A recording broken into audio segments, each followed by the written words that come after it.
Bien-aimés dans le Seigneur, mesdames et messieurs, je vous salue. Que le Seigneur Jésus-Christ vous bénisse. Nous avons décidé de parler de l'autorité, du pouvoir. Alléluia. Et j'avais décidé de continuer sur la puissance, le dynamisme, le dynamisme. Dynamisme, vous pouvez dire dynamisme ou bien dunamis. Alléluia. Mais aujourd'hui, que Dieu me mette encore une parole à cœur pour vous concernant le pouvoir, l'autorité. Chers frères et sœurs, encore, je pense que ce sera. Il y a beaucoup de choses que je pourrais dire sur le pouvoir. Alléluia. Mais je voudrais m'arrêter sur ce dernier message que Dieu me met à cœur.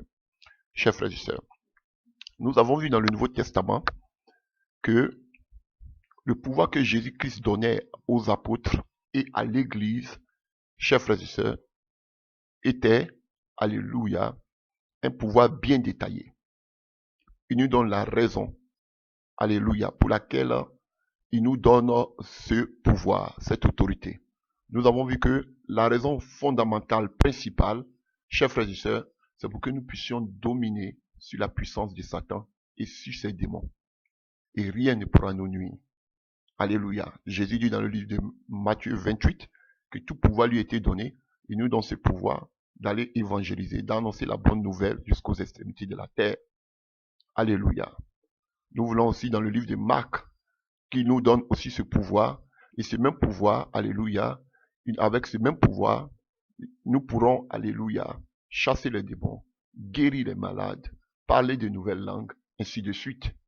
Alléluia. Nous avons vu aussi dans le livre de Luc 10, alléluia, que, alléluia, il a donné le pouvoir aux chrétiens de marcher sur les scorpions, sur les serpents. Pourquoi? Parce que, alléluia, dans ces pays chauds, là où vivaient les Israélites, où se trouve actuellement Israël, alléluia, on voyait le scorpion et le serpent comme des forces du mal. Donc, en quelque sorte, ils nous donnent le pouvoir sur les forces du mal, chers frères et sœurs. Alléluia. Et quand vous prenez aussi le livre de Jean 1 à partir du verset 12, ils nous donnent aussi ce pouvoir de devenir enfants de Dieu. Alléluia. Alors, la question que nous voulons nous poser aujourd'hui, nous avons toutes ces promesses venant du Seigneur. Alléluia. Chers frères et sœurs.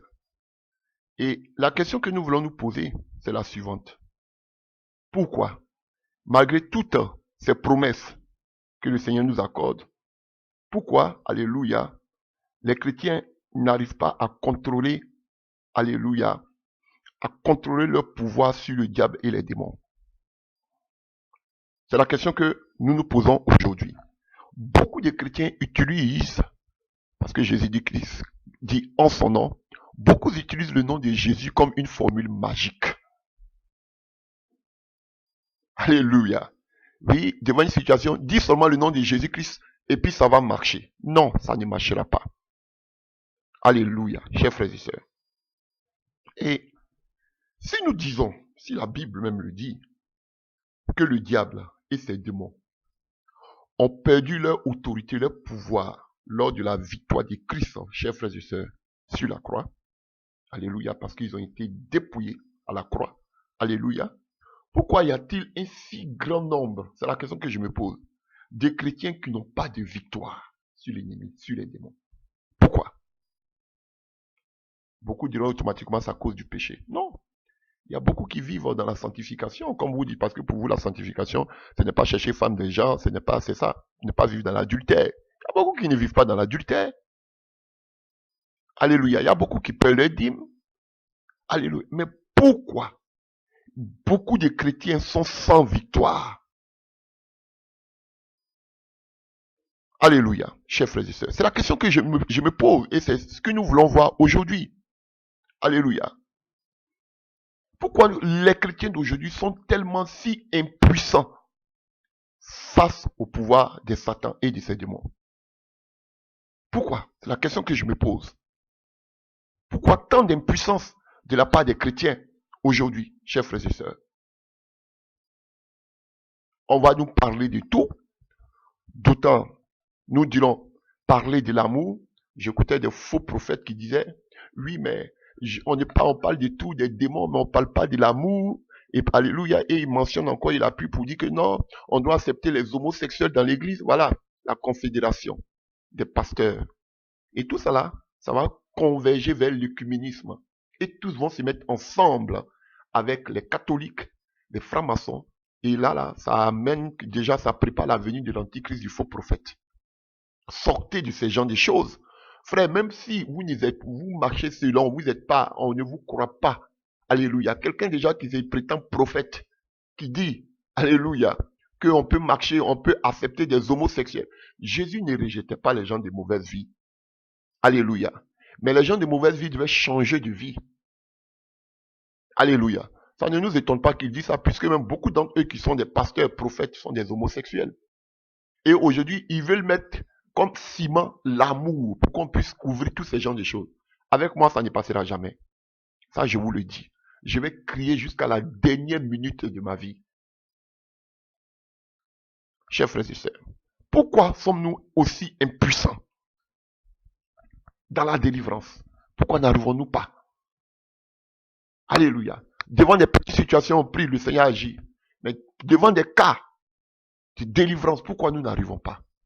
Pourtant, Jésus a dit, je vous donne le pouvoir de marcher sur toute la puissance de l'ennemi. Toute la puissance de l'ennemi. Et rien ne pourra vous nuire.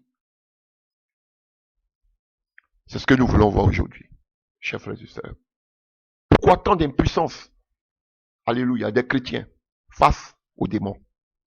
Et des gens sont tellement impuissants qu'ils ne veulent même pas qu'on mentionne le nom des démons. Parlons plutôt de l'amour. Laissez cette affaire des démons. Oh, vous aimez trop regarder l'affaire des démons. Laissez cela. On a déjà la victoire, on est sauvé. Vous n'avez pas de victoire, vous êtes vaincu. Vous voulez masquer vos carences. Alléluia. Vous dites que vous avez de l'autorité. Est-ce que vous avez même de l'autorité? Parce que si vous dites que vous avez de l'autorité, alléluia, on sait que la seule autorité que Dieu nous a donnée, c'est sur Satan et ses démons. Mais comme ils sont impuissants, ils sont sans victoire, sans succès, ils préfèrent vous dire de parler de l'amour, parler de d'autres choses, mais ce côté-là, ce domaine-là, laissez.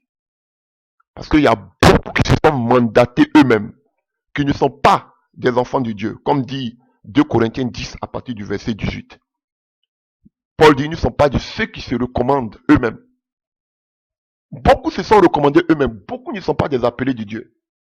Beaucoup ne sont pas enfants de Dieu. Ils utilisent la Bible, ils peuvent faire des prédications, mais ils peuvent diriger des églises, entre guillemets, des bâtiments, mais ce ne sont pas des chrétiens.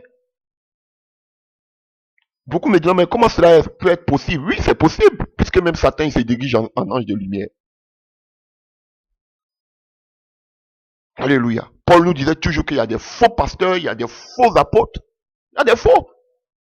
Et aujourd'hui, le Seigneur nous avertit que dans notre temps, il y a beaucoup de faux, mais ils ne veulent pas qu'on dénonce ces faux, ils nous disent plutôt, partez sur le lien de l'amour.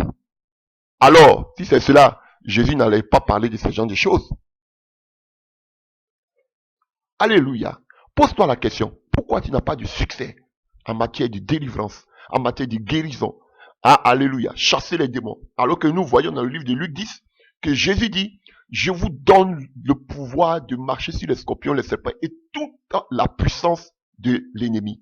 Pas de marcher sur les chrétiens, mais de marcher sur la puissance de l'ennemi. Pourquoi tu n'arrives pas à marcher sur la puissance de l'ennemi? Alléluia.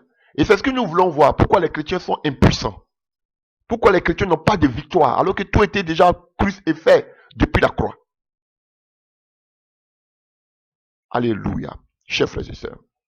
Alors pour cela, nous allons, alléluia, voir 3 exemples. Alléluia. Nous allons voir le cas des véritables enfants de Dieu. Nous allons voir le cas de ceux qui se sont eux-mêmes des faux serviteurs de Dieu. Et nous allons voir le cas de ceux-mêmes qui ne sont pas des chrétiens. Et nous allons plus nous pencher sur le cas des chrétiens. Alléluia. Pourquoi les chrétiens dans le Nouveau Testament avaient-ils du succès? Mais ils n'ont pas commencé par le succès, ils ont commencé aussi par des échecs. Et nous allons voir quelle est la cause, les raisons pour lesquelles ils ont échoué. Et nous allons donner, alléluia, les solutions. Chers frères et sœurs, tu écoutes toutes sortes de prédications, ça te fait du bien. Mais toi-même, au-dedans de toi, tu te poses la question, est-ce que je peux arriver? Donc, du coup, beaucoup de chrétiens prennent le nom de Jésus comme une formule magique orale. Tout ce que j'ai à faire, c'est de dire seulement le nom de Jésus-Christ. Au nom de Jésus-Christ, d'autres même le font parce qu'ils ont peur. Ah, Jésus a dit à son nom. Donc je me passe sur la parole, je me mets sur la parole, comme on a enseigné, je m'appuie sur la parole, alléluia. Mais il ne faut pas seulement s'appuyer sur la parole, cette parole doit être accompagnée de la foi. Je m'appuie seulement sur la parole et devant toute situation, je dis au nom de Jésus-Christ de Nazareth, frère, ça ne marchera pas. Ça, c'est ça, tu utilises le nom de Jésus comme une formule magique. Tu veux être victorieux? Nous allons en parler. Alléluia. Prenons Matthieu 24 à partir du verset 4. Nous commençons d'abord par les faux. Alléluia. Nous allons voir des situations. Alléluia. Face aux esprits ténébreux, face aux démons. Alléluia. Comment? On va parler d'abord des faux prophètes, des faux pasteurs. On va parler des gens qui ne sont pas convertis, nés de nouveau, et des chrétiens. On va voir des exemples, ça vous fera beaucoup de bien. Matthieu 24 à partir du verset 4. Jésus leur répondit, prenez garde que personne ne vous séduise, car plusieurs viendront sous mon nom, ou bien en mon nom. Vous le trouvez aussi dans le livre de Matthieu, de Marc, alléluia, et aussi de Luc, alléluia, 21. Donc vous voyez, chers frères et sœurs, donc il dit, prenez garde que personne ne vous séduise, car plusieurs viendront en mon nom, disant, ou sous mon nom, disant, c'est moi qui suis le Christ, et ils séduiront beaucoup de gens. Alléluia. Et quand nous prenons à partir du verset, nous avons pris 24, verset 4 à 5. Maintenant, nous partons toujours dans le même chapitre de Matthieu 24 à partir du verset 24. Car, si quelqu'un vous dit, alors le Christ est ici ou il est là, ne le croyez pas, car il s'élèvera de faux Christ et de faux prophètes, et ils feront de grands prodiges et des miracles, au point de séduire, s'il était possible, même les élus. Donc, chers frères et sœurs, Jésus nous avait déjà annoncé qu'il allait avoir beaucoup de faux Christ, beaucoup de faux prophètes, beaucoup de faux pasteurs, beaucoup de faux apôtres, qu'ils allaient faire des prodiges et des miracles. Et ils séduiront beaucoup de gens, comme nous avons vu en Matthieu 24, verset 5. Ils vont séduire beaucoup de personnes. Donc, ce que vous devez comprendre, nous vivons les derniers temps.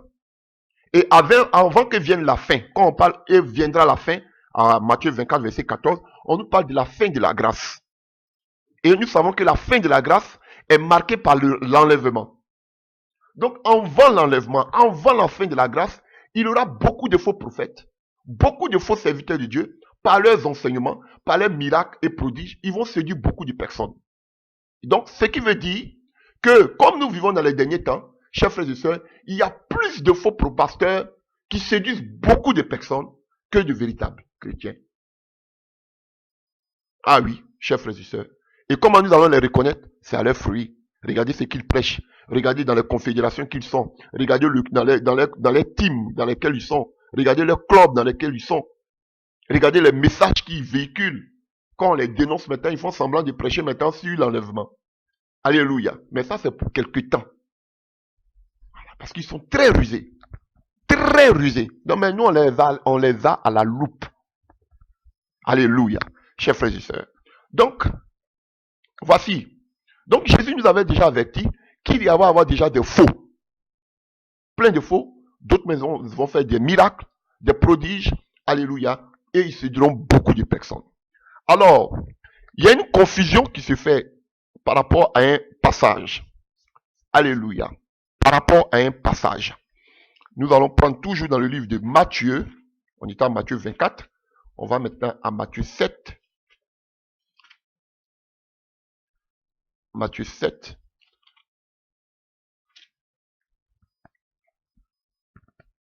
À partir du verset 21. Ceux qui me diront Seigneur, Seigneur, n'entreront pas tous dans le royaume des cieux, mais celui seul qui fait la volonté de mon Père qui est dans les cieux. Plusieurs me diront en ces jours-là, Seigneur, Seigneur, n'avons-nous pas prophétisé par ton nom? Nous avons vu tout à l'heure que Jésus a dit que beaucoup viendront par son nom, en son nom. N'avons-nous pas prophétisé par ton nom? N'avons-nous pas chassé les démons par ton nom? N'avons-nous pas fait beaucoup de miracles par ton nom? Alors Jésus leur dirait ouvertement, je ne vous ai jamais connus. C'est pas dit même qu'il les a connus et puis après, il les a plus connus. Mais il les a jamais connus. Retirez-vous de moi, vous qui commettez l'iniquité.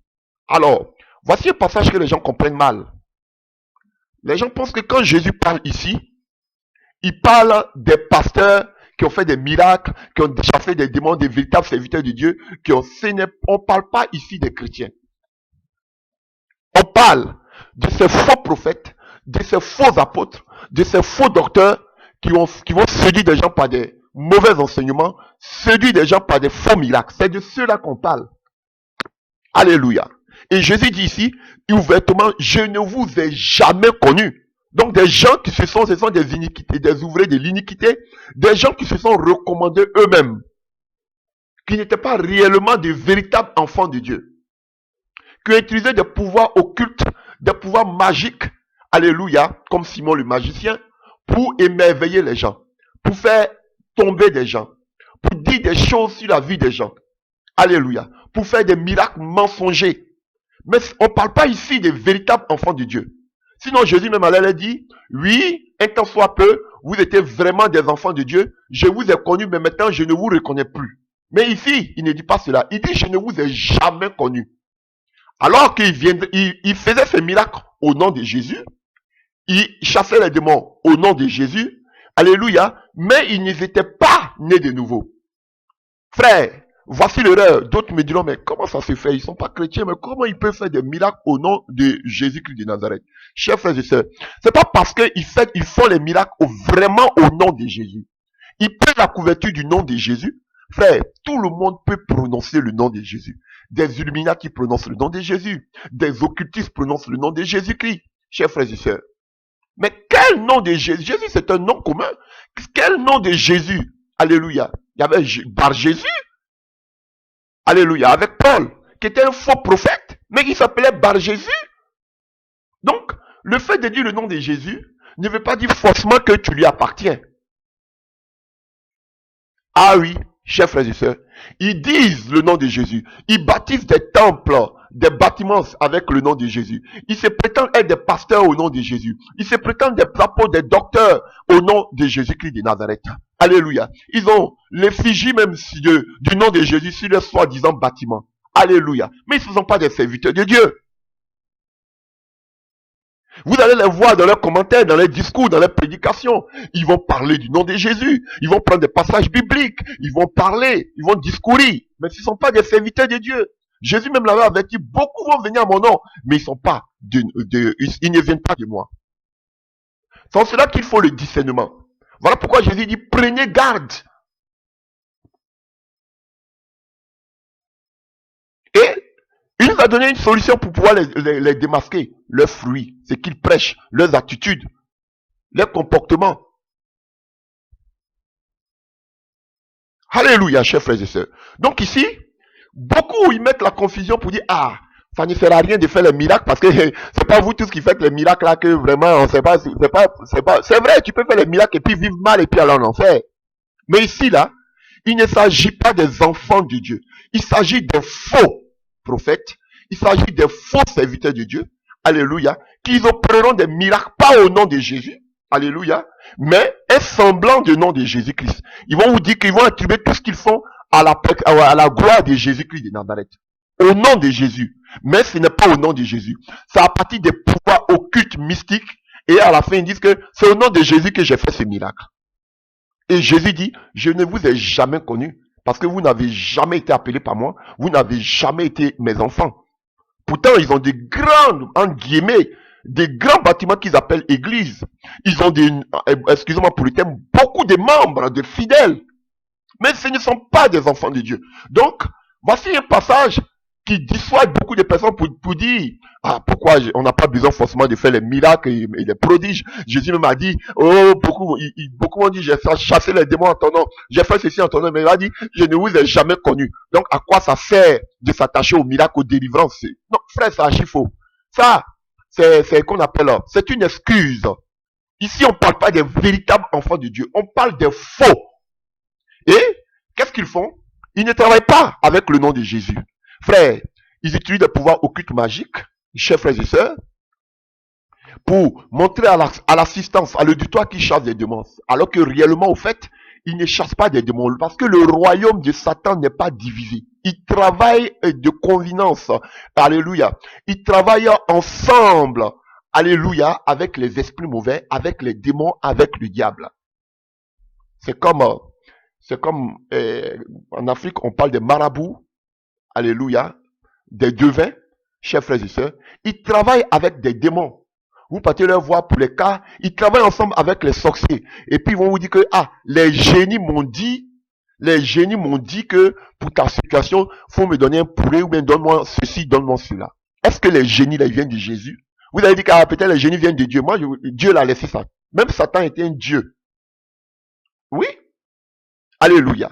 Est-ce que ces génies dont il dit Joël, mes génies m'ont dit, vous-même vous attendez, mes génies m'ont dit, est-ce que les génies viennent de Jésus? Non. Pour dire que le monde des ténèbres n'est pas divisé. Ils travaillent entre eux-mêmes. Ces faux prophètes, alléluia, beaucoup, les esprits viennent vous posséder et entre eux, parce qu'ils sont occultes, ils vivent dans le surnaturel, ils ont des communications directes avec des démons, ils peuvent te dire, libère le plouement pendant que je parle pour que tout le monde croit que je viens vraiment de Dieu. Et ils travaillent comme ça avec les démons. Et quand vous venez devant ces gens-là, ils font un semblant de prier pour vous, vous vous sentez à l'instant délivré. Parce que c'est une affaire qu'ils font entre eux et le monde des ténèbres. Vous vous sentez pour un moment délivré alors que vous n'êtes pas délivré. Le mal, les démons se retirent un peu pour un temps. Et plus tard, ça peut durer même des années ou même des mois, vous allez voir que le mal se déplace. Ou bien, non seulement, mais vous pouvez ne pas avoir de mal. Plus de mal. Mais frère, votre âme est déjà vendue au diable. Tôt ou tard, l'ennemi va vous réclamer. Tôt ou tard. Pourquoi? Parce que vous étiez sous la main d'un faux prophète. Alléluia. Ils vont vous dire que, voici une personne pour qui j'ai prié. Mais depuis que j'ai prié pour elle, elle est guérie jusqu'à aujourd'hui. Regardez. Elle est guérie jusqu'à aujourd'hui. Oui, de façon physique, on peut voir que tu es guéri, mais ton âme est déjà vendue au diable. Tôt ou tard, l'ennemi va te réclamer avant que tu meurs. Si tu n'es pas réellement converti, délivré. En priant pour toi, frère, ils ont déjà une emprise sur ta vie. En priant avec ces gens de faux prophètes, faux pasteurs, ils ont déjà une emprise sur ta vie. Je vous le dis. Et pour d'autres, ils peuvent déplacer le mal. Ils peuvent te donner une autre maladie à la longue. Pour d'autres, chers frères et sœurs, automatiquement, tu vas voir qu'ils vont prier pour toi, mais quelque temps après, le même mal va revenir. Pour d'autres, vous pouvez ne pas ressentir quelque chose, mais votre âme est déjà liée à cet homme. Il peut apparaître dans vos songes, dans vos rêves, venir coucher avec vous, comme si c'est un père, comme si c'est un mari de nuit. Voilà pourquoi vous attendez des faux pasteurs disent, je viens dans votre chambre pour vous visiter. Ah oui, chers frères et sœurs. Et un jour, vous pouvez mourir de quelque chose comme une oppression. Pourquoi? Parce que vous avez travaillé sous l'opération d'un faux serviteur de Dieu. Un faux prophète qui vend vos âmes au diable. Voilà pourquoi je vous dis que dans des églises, chaque année, il y a des personnes qui meurent. Les gens vont vous dire, mais c'est normal, quand on doit mourir quand même, on doit mourir un jour. Non, mais la mort de ces gens dans ces églises est paranormale. Est due à des oppressions occultes. Parce qu'ils doivent faire des sacrifices. Alléluia. Voilà pourquoi, chers frères et sœurs, beaucoup aujourd'hui sont réticents en ce qui concerne les prodiges et les miracles. Je vous comprends. Mais c'est à vous. Parce que si on regarde cela, c'est que l'église de Dieu sera morte. Alors que ça, c'est les promesses, pas des faux serviteurs, mais c'est les promesses des véritables enfants de Dieu. Mais le problème, c'est que beaucoup de faux se démasquent en vrai. Et Dieu nous donne la solution. Par leurs fruits, nous allons les démasquer. Beaucoup aussi n'ont pas l'expérience. Alléluia. Pour pouvoir savoir qui est de Dieu, qui n'est pas de Dieu. Voilà pourquoi aujourd'hui, Dieu permet qu'il y ait des sentinelles, il y ait des comment on appelle, des trompettes qui s'élèvent pour démasquer leurs œuvres. Parce qu'ils sont trop subtils. Voilà. Et dans le monde, dans le jargon occulte, on parle d'organisation secrète. Ils font tout en secret par code. Ils peuvent vous prêcher même un bon message. Vous êtes là. Alors qu'en bas, il sait quel but il veut atteindre. Alléluia. Comme je dis toujours Marcello, il est trop dangereux ce gars. Trop dangereux, ce Marcello Tounasi. Trop dangereux ce gars-là. C'est la vipère même par excellence. La langue qu'il a. Et il saigne. Quand il voit qu'on l'attaque trop, il prend le message que tout le monde veut écouter. Et il attend. Quand il voit que l'atmosphère, il change de message. Quand il voit que maintenant tout le monde commence à ouvrir les yeux, il revient. C'est-à-dire, il joue comme ça. Et quand les choses, les gens disent, ah, vous êtes tenté de le dénoncer, le voilà, il prêche même le message que vous prêchez, il est trop dangereux, ce gars-là. Trop dangereux. Si vous ne connaissez pas l'esprit de Python, regardez Marcello, vous allez voir, c'est l'exemple personnifié de l'esprit de Python. Trop dangereux par la langue. Il y a d'autres même là, eux-mêmes en même temps, ils se mettent dans leur coin. Mais lui, il combat, il est là. Il est trop dangereux par la langue. Il peut te montrer même qu'à la minute, il se répand. Il peut te montrer à la minute qu'il peut prêcher même sur le retour du Seigneur. Il peut te prêcher la sanctification. Trop dangereux, ces gars-là. Vous voyez, quand on les dévoile là maintenant, ils vont vous prêcher, ils vont vous montrer qu'ils prêchent les bons messages pour mettre la confusion en vous. C'est un faux. Moi, je le dis haut et fort. Lui et toute sa clique. Maintenant, moi, j'ai parlé. Chacun, tu veux, il faut faire, chacun va rendre compte à Dieu. Frère, vous pensez qu'on veut juger les gens? Moi, je gagne rien. Je vous demande pas offrande, je fais rien. Frère, je fais rien avec, comme on dit en Côte d'Ivoire. C'est ma mission, c'est ma vocation, voilà pourquoi je le fais. C'est un faux, tout nazi. Je le dis. Lui-même, d'en face de lui, je vais lui dire. Lui-même, il sait. Pourtant, quand vous le voyez, il prêche même les messages de l'enlèvement plus que même ceux mêmes qui disent qu'ils ont la vie, ils sont dans la vision. Vous voyez? Attention. Ah, d'autres me diront, peut-être qu'il s'est repenti. Ah, l'avenir nous dira la suite. On est là. Je vous dis toujours qu'on est là. Même si même je ne suis plus de cette terre, si Dieu le permet. Tôt ou tard, vous verrez s'ils sont de Dieu ou pas. Donc, chers frères et sœurs, pour conclure par rapport à cette première image, frère, les faux pasteurs, les faux prophètes ne peuvent pas chasser des démons. Ils travaillent avec les démons. Ça fait deux. Alléluia. Regardez-les. Ils vous diront pas qu'ils chassent au sort de ce corps au nom de Jésus-Christ. Non, regardez-les bien, écoutez les macosos quand ils font les choses. Voilà. Il faut trembler les gens. Les gens ne vous disent pas, ils vont dire on a eu des miracles, on a vu ceci, on a vu cela, on a vu cela, on a vu cela. Frères et sœurs, ils travaillent avec les démons. Ça fait deux. Ils ne chassent pas les démons. Pendant qu'ils prient, le démon peut te lâcher. Mais ça ne veut pas dire que tu es libre. Non, au contraire, tu es esclave. Pourquoi? Parce que tu t'es laissé un serviteur du diable prier pour toi.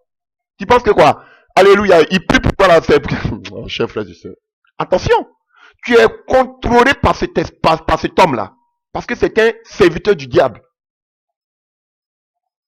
Alléluia. Je vous dis, du fait que déjà tu mets pied dans leur lieu là, ça prouve que déjà tu n'as pas eu tu peux mettre pied, mais le fait que tu vas prier toujours avec, ça prouve que déjà tu n'as pas eu le discernement. Parce que tout véritable enfant de Dieu, il y a certains pasteurs avec qui ils vont même jamais prier. Parce que ce sont des serviteurs du diable. Alléluia. Je vous dis, chers frères et sœurs, je vous rendais un jour un témoignage, je suis arrivé à Paris, et j'arrive, chers frères et sœurs, j'arrive dans une salle là, quelqu'un m'a dit, viens, tu vas voir, j'arrive. Quand le monsieur arrive, tout le monde se couche en genoux pour l'accueillir, parce qu'il doit entrer. Personne n'ose le regarder dans les yeux. Il contrôle tout le monde. Voilà. Et puis, vous ne pouvez pas sortir comme ça de l'air. Il y a des gens même, ils voient la vérité, mais ils ne peuvent pas se libérer de ces personnes. Parce qu'il y a des oppressions occultes. Alléluia. Donc, chacun a sa stratégie. D'autres, c'est pas des faux miracles, des faux, qu'on appelle, des faux prodiges, mais d'autres aussi, c'est pas la langue. Des faux enseignements. Ils ont la langue de vipère. Par les prédications, ils vous touchent, alors que ça ne vient pas de Jésus. Alléluia. Donc, chers frères et sœurs, ici, là, on ne parle pas de véritables enfants de Dieu. Vous pouvez les voir, ils se nomment pasteurs, ils se nomment apôtres, ils se nomment docteurs, ils ont des costumes, ils ont la Bible, ils ont de gros bâtiments qu'ils appellent l'église. Chers frères et sœurs, mais Jésus dit ouvertement, je vous ai jamais connus. Donc, on dit beaucoup, eux-mêmes ils disent, nous avons fait des miracles en ton nom. Donc, ça veut dire qu'ils sont venus sous le couvert du nom de Jésus, comme étant des véritables enfants de Dieu. Mais ils ne sont pas des appelés de Jésus. Donc, ne confondez pas. Pour dire, ah, ça ne sert à rien, il y a trop de faux. Il y a non, des faux, mais il y a des vrais. Et c'est pas les fruits, parce qu'ils pêchent. Alléluia. Voilà, Matthieu, maintenant, on a dénoncé, on a dit maintenant, les faux serviteurs du Dieu, là, ils pêchent toujours la gloire du monde, la gloire du monde, ils prêchent. Ce n'est pas lui qui prêchait la gloire, matin, midi, soir. Quand on dit maintenant que le véritable enfant de Dieu prêche maintenant le royaume des cieux, comme on appelle le salut, maintenant 2 jours là, il est sur nos têtes, l'enlèvement, l'enlèvement, l'enlèvement. Mon ami, faut rester sur ton message de gloire, gloire, gloire, gloire, gloire. Pourquoi tu changes? Parce qu'on vous dénonce, on vous dévoile. Ils sont rusés, ces gens-là. Ils vont se calmer pour un temps, hein. Ils sont en train de... Maintenant, on vous regarde. Vous pensez que vous êtes des vieux sages. Ils sont en train de cerner l'atmosphère. Ils cernent l'atmosphère, là où ils sont actuellement. Ils savent que c'est un peu trop chaud. Mettons bas la terre. Regardons, regardons. Ils veulent voir s'il y a des oppositions par rapport à ce qu'ils font. Regardez, ils sont patients. Mais nous aussi, nous sommes patients, on vous regarde. Si c'est dans 30 ans, on est là. Si Dieu permet que vous nous tuiez, sinon si vous ne nous avez pas tués, on est avec vous. On ne sera pas aussi avec vous. Quand on dit on est avec vous, ça veut dire qu'on vous regarde à la loupe. Donc, c'est-à-dire, actuellement, là, ils sont en train de regarder l'atmosphère. Chers frères et sœurs. Et puis, ils passent leur message. Ils sont en train de voir, est-ce qu'il va y avoir un changement ou pas. À partir de là, c'est-à-dire, ils adaptent leur prédication à partir des saisons. Mais on vous a à l'œil. Là, je vous le dis. Vous et vous au gourou, là, prêchez de bons messages. C'est que si on est patient, on vous a à l'œil.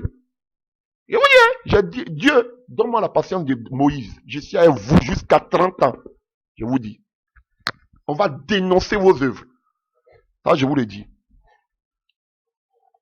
Chers frères et sœurs, pour conclure ici, sachez qu'ici, on ne parle pas des serviteurs de Dieu. On parle des serviteurs du diable. De ceux dont Jésus a parlé dans le livre de Matthieu 24. Ils vont venir à mon nom et ils feront aussi beaucoup de miracles. Chers frères et sœurs, c'est de ceux-là qu'on parle. Voilà. Donc, ne soyez pas quand vous allez voir un véritable serviteur de Dieu, Dieu en train de faire de grandes choses par lui. Je parle de véritable serviteur de Dieu. Vous allez dire, ah, Jésus, ne vous confiez pas. Oh, Jésus même a dit que, alléluia, ils vont faire des miracles. Il va dire, je vous ai point connu. Ici, là, on ne parle pas de véritables enfants de Dieu. Non, Jésus allait dire, je t'avais connu, je t'avais appelé, mais maintenant je ne te reconnais plus. Non, il dit, il les a jamais connus. Voilà. Donc, c'est ce que j'avais à dire. Donc, ça, c'est des serviteurs du diable, chers frères et sœurs. Donc, eux, ils ne peuvent jamais chasser des démons, ni avoir le pouvoir sur les démons, parce que ils travaillent ensemble, parce que le monde des ténèbres n'est pas divisé. Alléluia. Alors, nous allons continuer. Nous allons voir maintenant l'exemple, un deuxième exemple, des personnes, alléluia, qui n'étaient pas des occultistes, comme le premier cas que nous voulons de voir, mais c'était des personnes qui n'étaient pas nées de nouveau. Des personnes qui n'étaient pas chrétiennes. Des personnes non chrétiennes. Alléluia. Chers frères et sœurs, nous allons voir le deuxième exemple. Une histoire que déjà vous connaissez. Et si vous voulez, revenez un peu pour, alléluia, pour que je puisse appuyer mes propos par un passage biblique. On voit Matthieu 12 à partir du verset 22. Alors on lui amena un démoniaque, aveugle et muet, et il le guérit, sûrement Jésus. De sorte que le muet parla et voyait. Toute la foule étonnée disait, n'est-ce point là le fils de David? Les pharisiens ayant entendu cela disent, cet homme ne chasse les démons que par Belzébul, prince des démons. Comme Jésus connaissait leurs pensées, il leur dit, tout royaume divisé contre lui-même est dévasté, et toute ville ou maison divisée contre elle-même ne peut subsister. Si Satan chasse Satan, il est divisé contre lui-même. Comment donc son royaume subsistera-t-il? Et si moi, je chasse les démons par Belzébul, vos fils par qui les chassent-ils? C'est pourquoi ils seront eux-mêmes des juges. Mais si c'est par l'Esprit de Dieu que je chasse les démons, le royaume de Dieu est donc venu vers vous. Alléluia. Donc Jésus nous donne un enseignement clair ici. Alléluia. On ne peut pas chasser un démon, quelqu'un qui travaille pour le monde des ténèbres ne peut pas chasser un démon. Sinon, autrement dit, le monde de Satan sera divisé. Comment il va aller de l'avant? Pour vous dire que les faux prophètes, les faux serviteurs de Dieu, ils ne chassent pas les démons. Au contraire, ils travaillent en communication, en collaboration.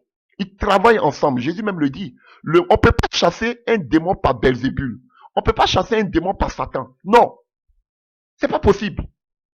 Ils travaillent ensemble. Et il nous dit par quoi il faut chasser un démon. Lui-même, il le dit ici. Alléluia. Si c'est par l'Esprit de Dieu que je chasse les démons, le royaume de Dieu est donc venu à vous. Seul par la puissance de Jésus-Christ, l'Esprit de Jésus-Christ qu'on peut chasser un démon. Dans le nom de Jésus-Christ qu'on peut chasser un démon. Mais on ne peut pas chasser un démon dans le nom de Belzébul. Donc ceux qui sont, c'est une appellation aussi de Satan. Donc ceux qui servent le diable, ils ne peuvent pas chasser des démons dans le nom de leur Dieu. Oui, c'est servent du nom de Jésus pour une couverture, mais en fait, ils travaillent en collaboration parce que le monde de Satan n'est pas divisé. Ils parlent avec les démons. Oui, ils parlent avec les démons. Et il dit, laisse-les un peu libres là, pour que les gens croient que ça vient de Dieu. Voilà toute ce qui se passe. Mais on chasse les démons seulement que par le nom de Jésus, par la puissance du Saint-Esprit. Alléluia. Alors, revenons maintenant dans le deuxième cas. Actes des apôtres. Alléluia. Actes des apôtres 19 à partir du verset 13. Alléluia. Maintenant ici, lisons d'abord. Ça fait rire ici. Vous allez apprendre beaucoup de choses. Quelques exorcistes juifs ambulants essayaient d'invoquer sur ceux qui avaient des esprits malins le nom du Seigneur Jésus-Christ en disant, je vous conjure par Jésus que Paul prêche. Ceux qui faisaient cela étaient 7 fils de Séva, juifs, l'un des principaux sacrificateurs. L'esprit malin leur répondit, je connais Jésus et je sais qui est Paul, mais vous, qui êtes-vous? Et l'homme dans lequel était l'esprit malin s'élança sur eux, s'en rendit maître et les maltraita de telle sorte qu'ils s'enfuirent de cette maison nus et blessés. Cela fait connue de tous les Juifs et tous les Grecs qui demeuraient en Éphèse, et la crainte s'emparant de tout ça. Et le nom du Seigneur Jésus-Christ était glorifié. Plusieurs ceux qui avaient cru venaient confesser et déclarer ce qu'ils avaient fait.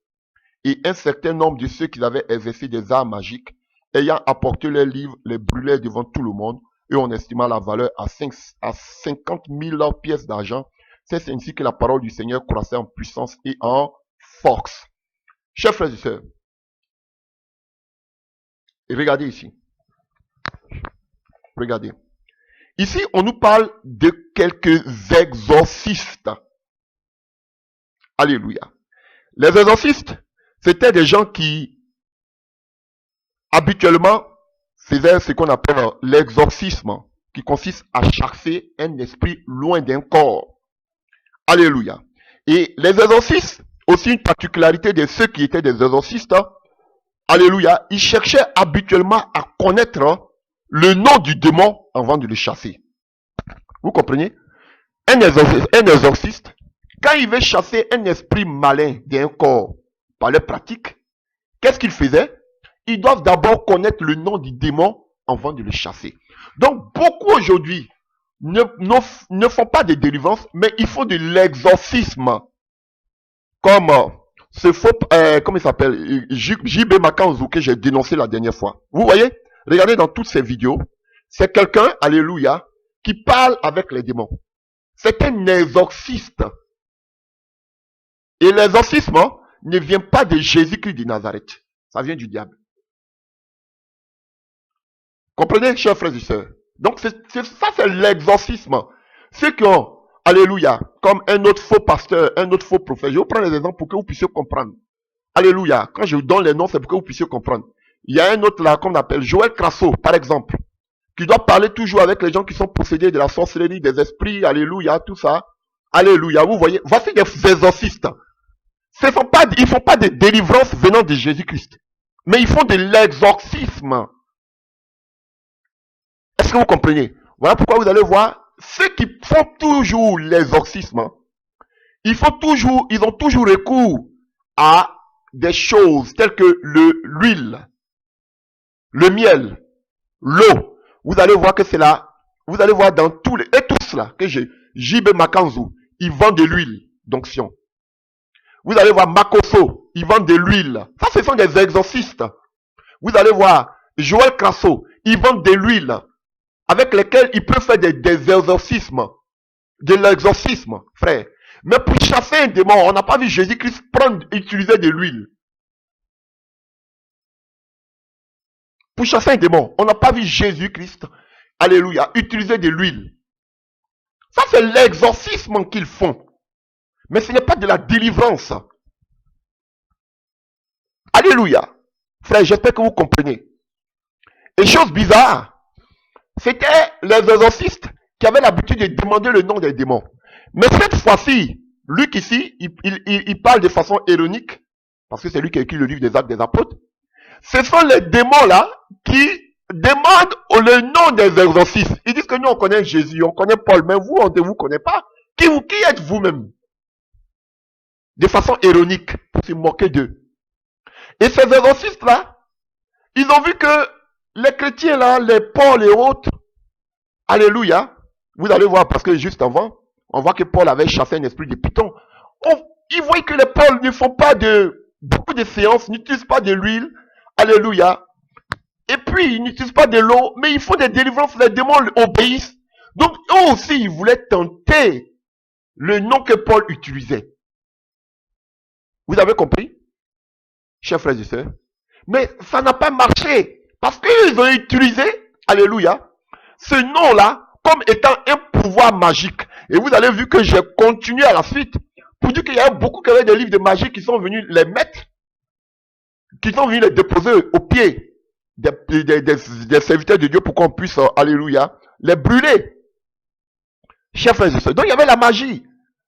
Donc ces gens-là, ils essayaient de délivrer les gens, mais à leur manière, mais pas la manière dont les apôtres chassaient les démons.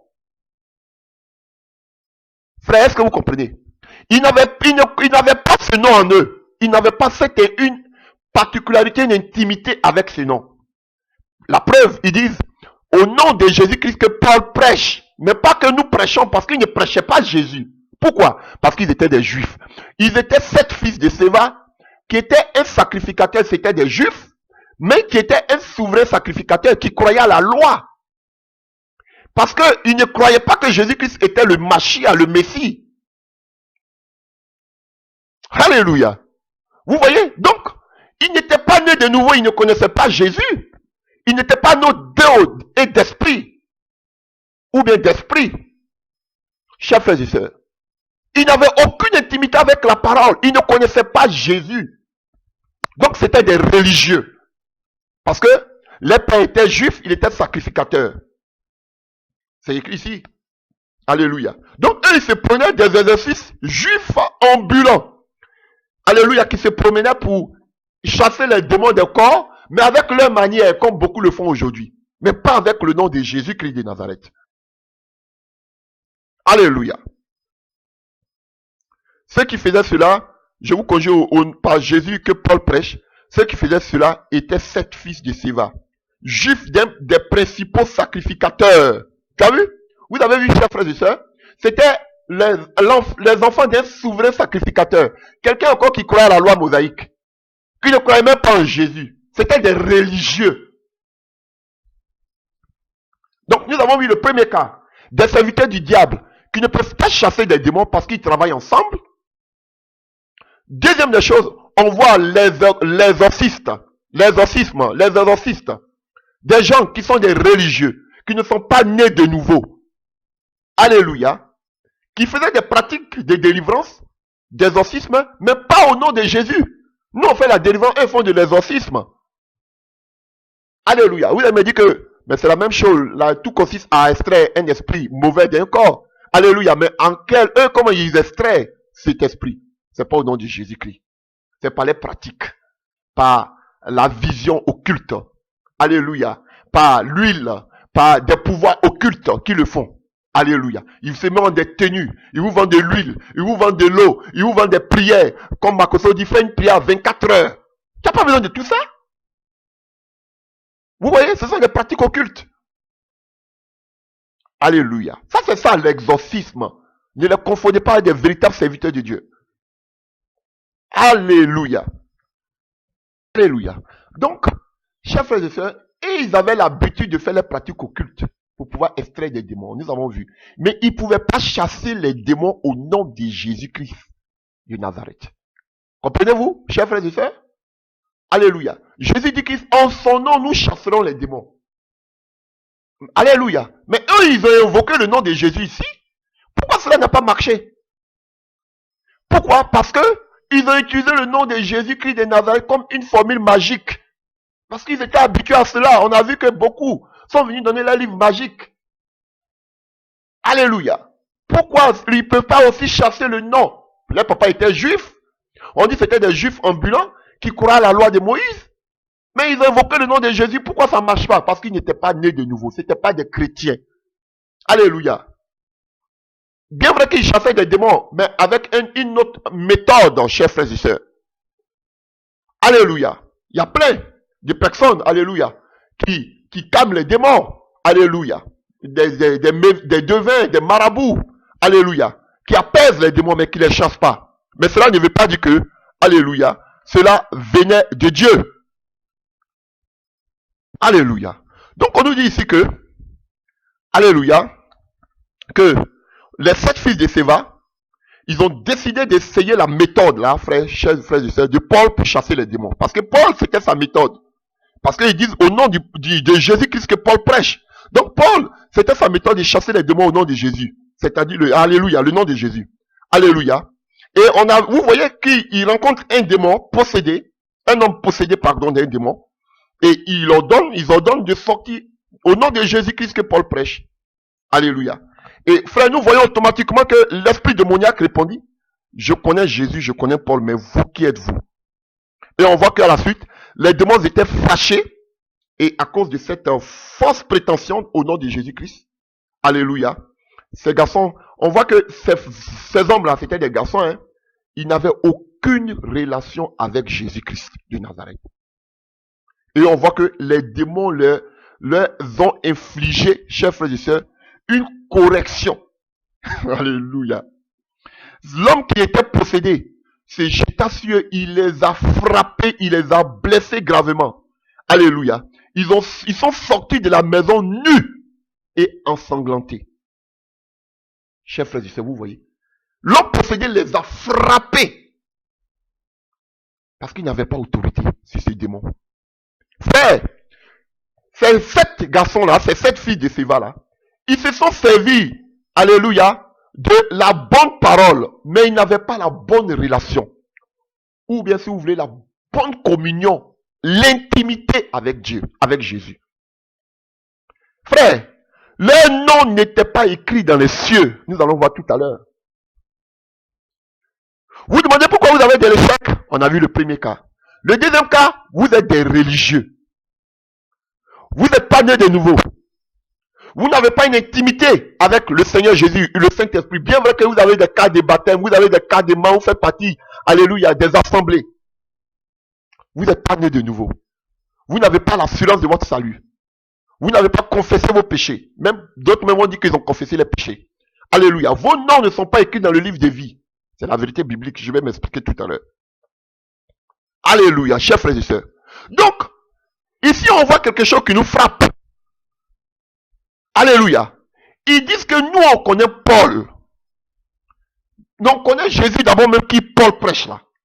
On connaît Paul. Mais vous, qui êtes-vous? Alléluia. Alors que nous savons que les chrétiens ont le pouvoir de résister au diable et de le faire fuir.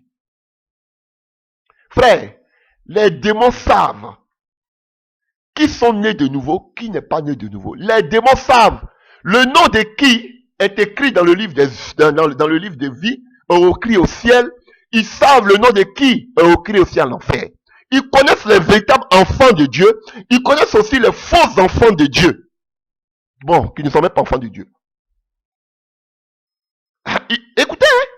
Ils ont dit on connaît Jésus. On connaît Paul. Mais vous, on ne vous connaît pas. Pourtant, c'était des juifs. Alléluia. Les papas étaient chefs d'église. Mais ils ne connaissaient pas les 7 filles de Séva. Pourtant, on nous dit que les 7 filles de Séva, ils avaient l'habitude de chasser les démons. Vous voyez l'ironie? Ils avaient l'habitude de faire l'exorcisme. Vous voyez? Ils avaient l'habitude de chasser les démons. Mais les démons disent que, les démons qui sont censés chasser leur disent que, nous, on ne vous connaît pas. Vous n'êtes pas les enfants de Dieu. Donc ça veut dire que vous êtes avec nous. Vous ne pouvez pas nous chasser. C'est ce que je disais dans le premier paragraphe, dans le premier exemple. Pourtant, on nous dit que les enfants de Séva, ils avaient l'habitude d'extraire les démons. Donc, en quelque sorte, ils ne pouvaient pas chasser les démons. Ils étaient en train de distraire les gens. Ils faisaient semblant de chasser et d'extraire les démons, comme je le disais. Alléluia. Ils n'avaient pas autorité sur les démons. Alléluia. Et voyons un peu plus haut. On était au verset 13 de Acte 19. Mais allons-y au verset 10. Vous allez comprendre quelque chose. Cela dura 2 ans. Si bien que tous les habitants de la province d'Asie, tant juif que grec, entendit la parole du Seigneur. Dieu faisait des miracles extraordinaires par les mains de qui? De Paul. On allait jusqu'à prendre des mouchoirs ou du linge qu'il avait touché pour les appliquer aux malades. Ceux-ci guérissaient et les mauvais esprits s'enfuyaient. Alléluia. Les mauvais esprits s'enfuyaient loin de Paul. Donc quelques juifs qui allaient de lieu en lieu pour chasser les démons voulurent aussi invoquer eux aussi le nom du Seigneur Jésus sur ceux qui étaient sous l'emprise de l'esprit mauvais. Donc, comme ils ont vu ce qui s'est passé avec Paul, eux aussi ils voulaient faire la même chose. Mais ici on a vu que même les démons fuyaient devant Paul. Mais eux, les démons les ont résistés. Non seulement les démons les ont résistés, mais les démons encore les ont frappés. Frère, il y a beaucoup qui sont comme ça, des pasteurs, des révélants, des bishops, des prophètes, qui sont vaincus. Devant qui les démons ne peuvent pas fuir. Donc, ils sont obligés de ne pas prêcher sur ce genre de message. Parce qu'eux-mêmes, ils savent que s'ils vont, c'est un domaine très glissant pour eux. Ils vont faire échec et mat. Donc, ils préfèrent parler de d'autres sujets. L'amour, la croissance spirituelle, Dieu est grand, alléluia. Des tels messages. Parce qu'ils savent que là, c'est un chemin très glissant pour eux. Ils risquent de se retrouver comme les 7 filles de Séva. Non seulement les démons les ont résistés, mais les démons les ont frappés. Ils étaient nus. Eux-mêmes, alléluia. Alors que dans le passage que nous avons lu tout à l'heure dans le livre de Matthieu, alléluia 17, alléluia, on nous disait, Matthieu 12, pardon, à partir du verset 27, on nous disait que, alléluia, et qu'on appelle le démon, un démon ne peut pas chasser un autre démon, on ne peut pas chasser des démons au nom de Belzébul. À la suite, vous allez voir que Jésus dit que, avant de pouvoir chasser un démon, d'abord, avant de délivrer quelqu'un, d'abord, faut chasser l'homme fort qui est dans cette maison. Alléluia. Donc, eux, au lieu de chasser l'homme fort, c'est les démons même, alléluia, qui les ont chassés de la maison. Alléluia. Vous voyez? On peut, là-dessus, l'homme qui avait en lui le mauvais esprit se jeta sur eux, les maîtrisa et les malmena avec une telle violence qu'ils s'enfuient de la maison, les vêtements en lambeaux et couverts de blessures. Vous avez vu? Eux-mêmes qui devaient chasser l'esprit des maisons là, de la maison là, c'est l'esprit même qui les a chassés de la maison. Ils étaient vaincus. Des religieux. Pourtant, ce sont des exorcistes. Vous voyez, ils ont fait échec et mat. Ils ne connaissaient pas ces Paul. Les démons fuyaient devant Paul. Eux-mêmes, ils ont dit, on connaît Paul. Parce que quoi? On vient de lire tout à l'heure. Alléluia. Prenons dans le livre de Actes 16. Paul arrive à Philippe, une principale ville, alléluia, de la Macédoine. Alléluia. Donc, il arrive en Macédoine, à partir du verset 16. Actes 16, à partir du verset 16. Un jour que nous nous rendîmes au lieu de prière, une esclave, on dit, j'aime ce passage parce que c'est cette version, alléluia, parce qu'elle est explicite. Une esclave vient à notre rencontre. On dit une femme dans d'autres versions. Elle avait en elle un esprit de divination, qu'on appelle aussi l'esprit de Python. Alléluia. Parce que pourquoi? Pour le contexte historique, dans cette ville-là, alléluia, il y avait le dieu Apollon. Alléluia. Une divinité qu'on appelait Apollon. Donc, on appelait cela l'oracle de Delphès. Donc, il se manifestait par un serpent. Donc, ces gens de pratiques-là, étaient, alléluia, et c'était, c'était monnaie courante dans cette ville. Il y a des gens qui prophétisaient, alléluia, mais sous l'inspiration diabolique, démoniaque, d'un esprit de Python qu'on appelle aussi la divination. Alléluia. Elle avait en elle un esprit de divination. Et ses prédictions procuraient de grands revenus à ses maîtres. Voilà. Et voici encore une révélation de tous ceux aujourd'hui, alléluia, qui utilisent des esprits divinatoires. Ils aiment tous de l'argent. Ils font tout pour la gloire. La divination peut donner des révélations, peut faire des faux miracles, peut faire aussi des enseignements, des prédications. Alléluia. Et vous allez voir, et tous là, ils ont un point commun. L'argent, la gloire, l'argent. Regardez tous les scandales qu'ils ont autour de l'argent. Et tous. Les Makoso, les Mathieu, les autres. Et tous des scandales autour de l'argent. Voilà. La langue de vipère. Chers frères et sœurs. Vous voyez. Donc, la divination. Alléluia. Donc, elle procurait beaucoup de grands revenus à ses maîtres. Elle s'est mise à nous suivre. Paul et nous, en criant à tue-tête, à haute voix. Ces hommes-là sont des serviteurs du Dieu très haut. Ils viennent vous annoncer comment être sauvés, ou bien la voie du salut. Elle fit cela pendant plusieurs jours de suite. À la fin, Paul, excédé, se retourna et dit à l'esprit, je t'ordonne, au nom de Jésus-Christ de Nazareth, de sortir de cette femme. À l'instant même, l'esprit, on dit, il la quitta. Vous voyez? À l'instant. Pourtant, cet esprit-là, alléluia, annonçait, alléluia, voici l'esprit de la divination. Faites beaucoup attention, c'est un esprit très dangereux. Très dangereux, l'esprit de Python. Je vais apprendre un passage plus tard. Alléluia. C'est un esprit, tous les démons là, alléluia, ils sont bons, mais lui là, vraiment, c'est un démon, si tu n'as pas le discernement, il va t'emballer. On nous dit à l'instant, l'esprit est parti. Alléluia. Chers frères et sœurs. Et l'ennemi emballe beaucoup de personnes par cet esprit. Je me rappelle qu'un jour, j'étais en train de faire une délivrance d'une personne comme ça qui avait un esprit de divination, qui pratiquait des œuvres occultes, qui faisait, comme on appelle, des masques. Il dansait dans des masques, ce sont des danses traditionnelles africaines. Alléluia. Chers frères et sœurs, donc il faut passer par l'initiation. Donc cet homme-là, je faisais sa délivrance, j'étais seul avec lui dans la maison, dans la chambre. Frère, j'ai vu du tout. De ses positions occultes devant moi, ma personne qu'il faisait devant moi. Frère, il pouvait marcher devant moi. Ce que je rencontre, ce ne sont pas des balivernes. Hein. Devant moi, il pouvait même s'accrocher sur le mur, comme une salamandre ou même comme un reptile. Cher frère, il avait une souplesse pas possible. Il pouvait mettre sa tête sur le sol et ses pieds étaient en l'air. J'ai vécu, on était deux dans la chambre quand je faisais sa délivrance. Et cette délivrance-là, chers frères et sœurs, quand je venais le matin, l'esprit qui était en lui se manifestait et l'esprit me disait, mais regarde aujourd'hui là, ah pasteur, il me disait pasteur, l'esprit me disait pasteur, je ne vois pas aujourd'hui beaucoup de lumière autour de toi, hein. On dirait ce matin tu n'as pas prié beaucoup, hein. Vous voyez? Et du coup, il met la confusion en toi, la peur en toi. Il brise ton assurance. Et tu te dis, mais comment l'esprit peut dire qu'il ne voit pas de lumière 6 mois? Qu'aujourd'hui je n'ai pas pu prier. Ça veut dire qu'en d'autres termes, que tu ne peux pas me chasser aujourd'hui parce que tu n'as pas beaucoup prié. Hein? Alléluia. Alors que ce qu'il disait, c'était un mensonge. Tout ça pour affecter ton assurance. Faites beaucoup attention. On va voir tout à l'heure dans le 3e cas, que nous allons voir maintenant, que les apôtres de Jésus ont réussi, mais eux aussi sont passés par l'échec. Et Jésus va leur dire que ces gens de démons, on les chasse par des jeûnes et de la prière.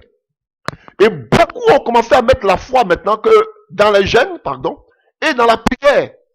Parce que c'est si on jeûne longtemps qu'on peut avoir pouvoir sur l'ennemi. C'est vrai que les Jésus, Paul, ils jeûnaient beaucoup. Alléluia. Mais faites attention. Beaucoup de faux prophètes, de faux pasteurs vous diront que tu n'as pas besoin de jeûner. Tu as l'autorité en toi. C'est aussi un piège. Parce que ce sont des gens aussi qui ne jeûnent pas, qui ne prient pas. Pourquoi? Parce qu'ils utilisent les œuvres occultes. Les œuvres occultes n'ont pas besoin de jeûner. Bien vrai que il y a beaucoup des hindouistes qui jeûnent beaucoup, mais eux, c'est une ruse. Ils ne jeûnent pas. Ils vont vous dire que tu n'as pas besoin de jeûner. Et l'assurance, alors qu'ils sont appuyés sur des forces occultes. Sinon, un véritable enfant de Dieu, Jésus l'a dit, doit jeûner, doit prier, mais ne doit pas mettre sa force, sa confiance dans le jeûne. Parce que ce n'est pas le jeûne qui chasse les démons. Il y avait un frère, un jour aussi, qui voulait chasser un esprit de Python. Et l'esprit de Python lui dit, mais aujourd'hui, là, tu dirais que tu n'as pas jeûné. Hein? Vous voyez? Et du coup, il s'est dit que, si l'esprit même me dit que je n'ai pas jeûné, c'est que pour chasser un démon, je dois jeûner. Oui, Jésus a raison. Il y a des esprits qu'on peut chasser par des esprits. J'ai pensé, il y a des esprits coriaces. Il y a des principautés qu'on ne chasse pas comme ça facilement. Donc, il y a certains cas où on doit jeûner. Et vous voyez, on nous dit que pendant que Paul partait au lieu de prière, donc Paul était disposé. Et en l'instant, l'esprit est parti. Donc, frère, faut pas aussi te mettre là. C'est vrai que tu dois pas mettre ta foi dans la prière, le jeûne. Mais mon ami, il y a des délivrances là où tu dois jeûner, prier. C'est ce qu'est la vérité biblique. Et voyons plus au-delà de la prière du jeûne. On parle de l'intimité. De l'intimité. Alléluia. Il y a beaucoup qui font des jeûnes de 40 jours, mais qui ne peuvent même pas chasser un démon. Donc, sachons faire, alléluia, la part des choses. C'est une balance. Il est important qu'un enfant de Dieu jeûne et prie devant des cas de, pas seulement même pour des délivrances que tu dois jeûner et prier. Toi-même, pour entrer dans de qu'on appelle dans une intimité avec ton Dieu, tu dois jeûner, prier. On n'a pas besoin de te dire que c'est à cause des démons. Mais en plus de cela, il y a des cas de délivrance où tu as besoin du jeûne et de la prière. C'est important. Mais ce que je vais vous dire, ne mettez pas votre confiance dans le jeûne. Parce qu'il y a beaucoup, quand ils ont des situations, je vais jeûner. Dieu va agir parce que je vais jeûner. Ou bien j'écoutais dans le passé des serviteurs qui venaient à la télévision, qui voulaient faire des programmes, qui vous disent, venez, nous avons un grand programme, Dieu va se manifester, nous avons jeûné pour ce programme et nous savons que Dieu va agir. Non, Dieu n'agit pas par rapport à nos jeûnes et prières. Dieu agit à cause de son nom. Il agit parce qu'il est souverain. Et il fait comme lui il veut. Alléluia. Donc, sachez faire la nuance. C'est important. Alléluia. Donc, l'esprit de Python, vous voyez, elle reconnaît que Paul a annoncé la voie du salut. C'était un esprit. Mais l'esprit disait la vérité. Mais c'est une ruse. Alléluia. Et beaucoup de serviteurs de Dieu sont comme ça. Quand ils voient la grâce sur un serviteur de Dieu, qu'est-ce qu'ils font? Pour t'attirer à eux, ils puissent même t'enfoncer. Mettre de l'accent sur toi pour dire, ils puissent même t'élever, ils puissent dire que c'est un véritable serviteur. Pourquoi? Pour que tu puisses être avec eux. Faites beaucoup attention.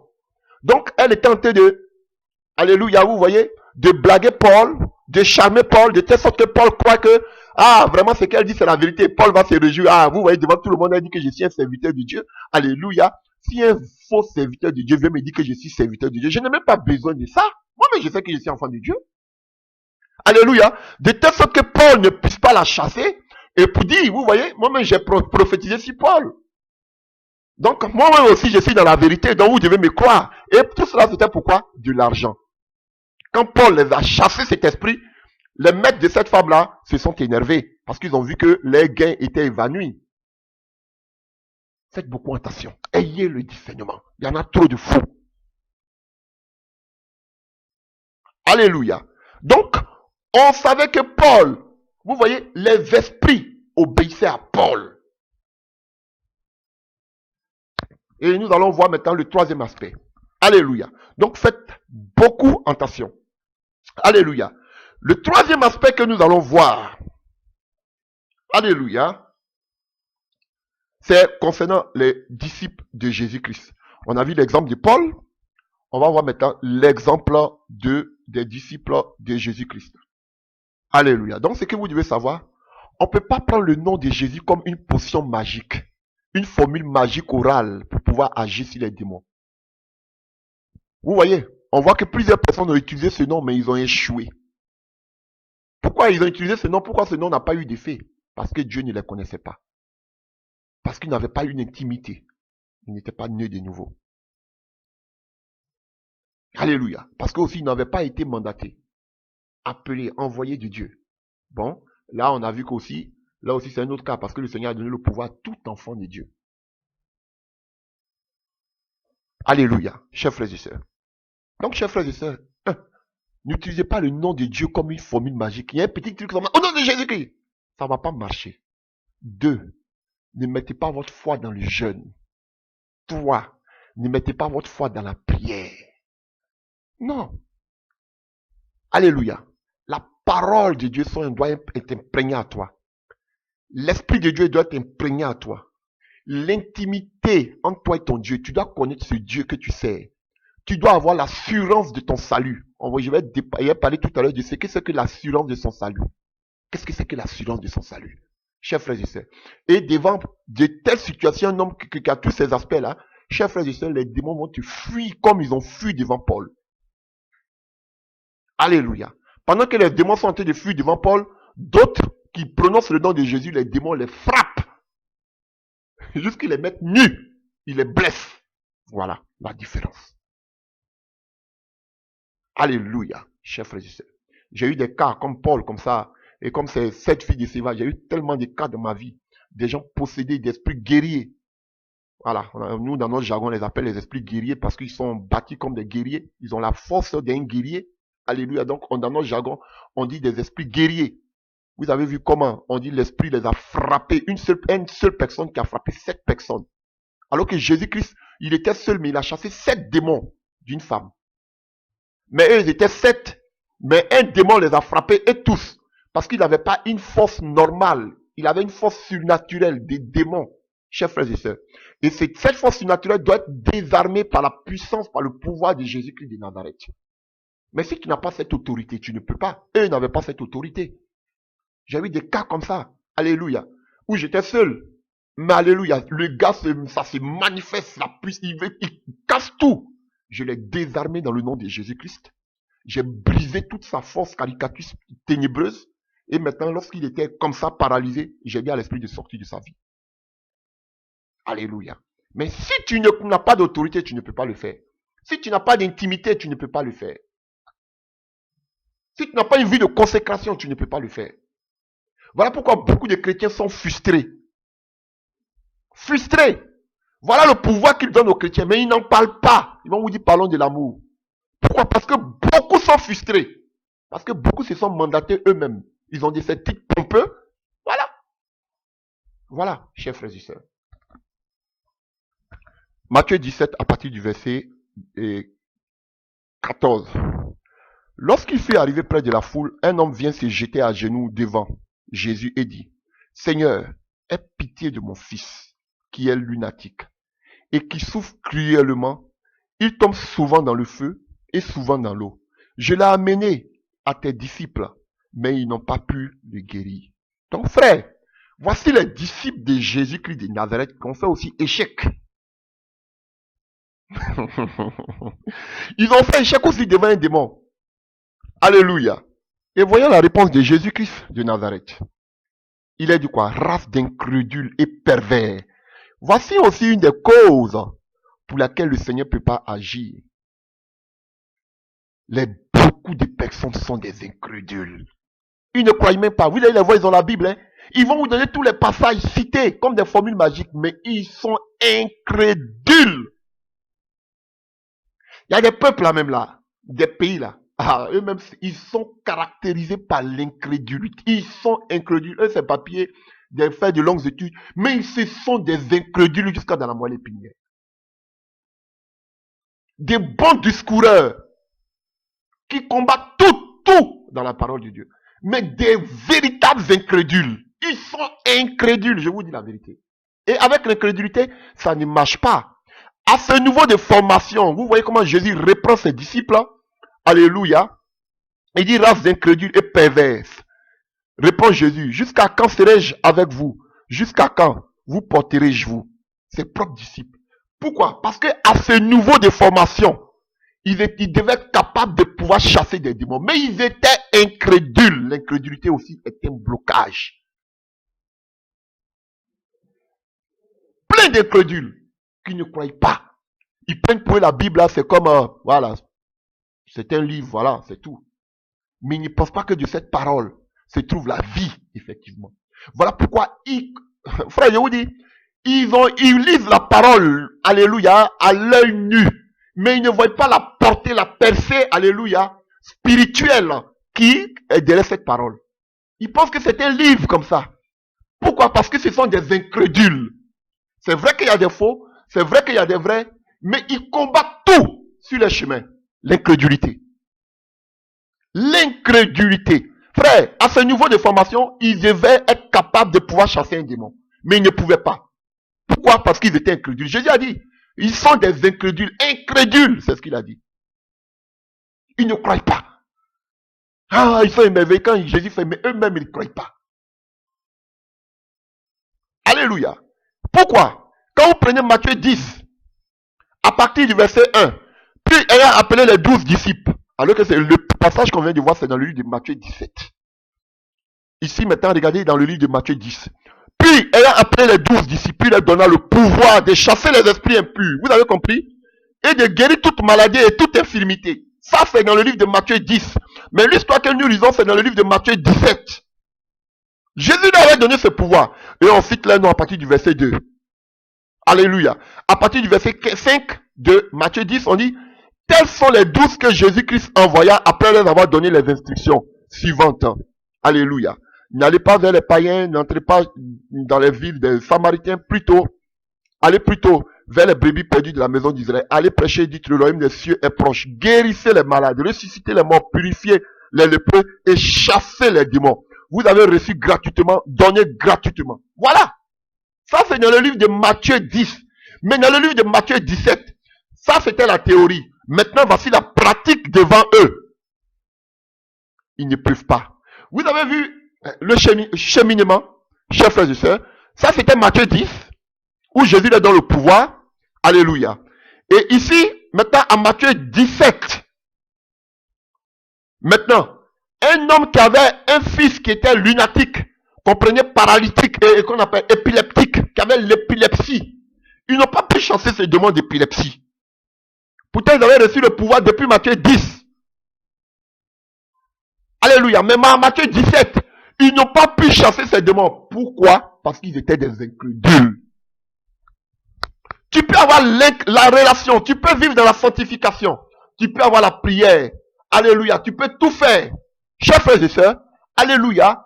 L'incrédulité.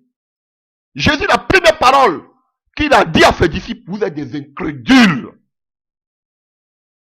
Pourtant, il marchait avec Jésus tous les jours.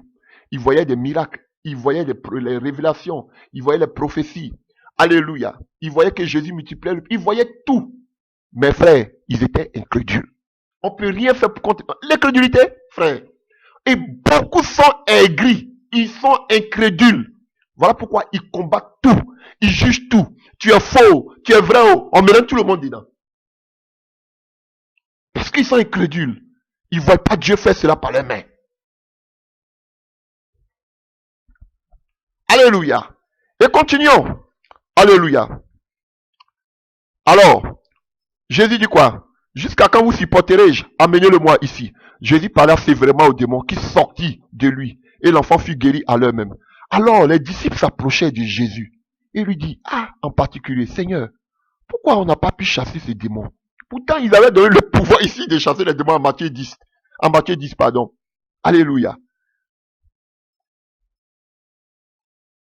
Alléluia. Pourquoi n'avons-nous pas pu chasser ces démons? Jésus dit c'est à cause, il répond encore, Jésus dit c'est à cause de votre incrédulité.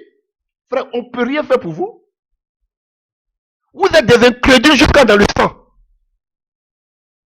De bons discours, vous allez les voir, ils vont parler de la parole, parole. La parole là, ça ne consiste pas en parole seulement. C'est une démonstration d'esprit et de puissance. Alléluia. Ils vont cacher l'incrédulité par un semblant de spiritualité. Ils sont trop spirituels. Les choses, vous parlez des miracles, ça va passer. Non, mon ami. On dit tu es incrédule. C'est la vérité. Tu es incrédule. Jésus dit, ils vont venir, pourquoi on n'a pas pu chasser les deux? Il dit, je vous ai donné à Matthieu 10 le pouvoir, non? Mais pourquoi on ne peut pas chasser ici? C'est parce que vous êtes incrédule. Vous ne croyez pas. Alléluia. C'est ce que Jésus leur répond. Alléluia. Et il continue. Il ne les laisse pas comme ça parce qu'il veut les aider. Il dit, c'est à cause de votre incrédulité.